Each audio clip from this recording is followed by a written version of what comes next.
बहुत समय पहले एक छोटे से गांव में रामू नाम का एक गरीब लकड़हारा रहता था। उसका घर बहुत साधारण था और वो रोज जंगल जाकर लकड़ी काटकर अपना पेट भरता था। रामू मेहनती तो था, लेकिन उसकी किस्मत हमेशा उसका साथ नहीं देती थी। कभी काम मिलता, कभी नहीं, फिर भी वो कभी हार नहीं मानता था।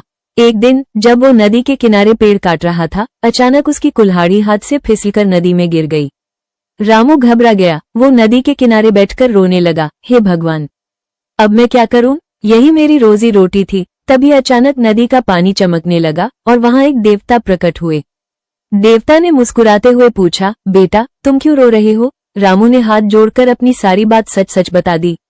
देवता ने पानी में हाथ डाला और एक सोने की कुल्हाड़ी निकालकर पूछा, क्या ये तुम्हारी है? रामू ने तुरंत सिर झुकाकर कहा, नहीं प्रभु, ये मेरी नहीं है। फिर देवता ने चांदी की कुल्हाड़ी निकाली, तो क्या ये तुम्हारी है?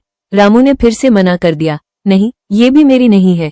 आखिर में देवता ने उसकी पुरानी लोहे की कुल्हाड़ी निकाली। रामू की आंखों में खुशी आ गई। हाँ प्रभु, यही मेरी है। देवता उसकी ईमानदारी से बहुत खुश हुए।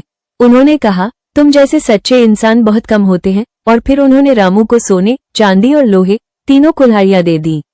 रामू खुशी खुशी घर लौट आया और अपनी मेहनत और सच्चाई से जीवन जीने लगा। धीरे धीरे उसकी गरीबी भी दूर हो गई और वो गांव में सबके लिए एक मिसाल बन गया। ईमानदारी कभी बेकार नहीं जाती, उसका फल देर से सही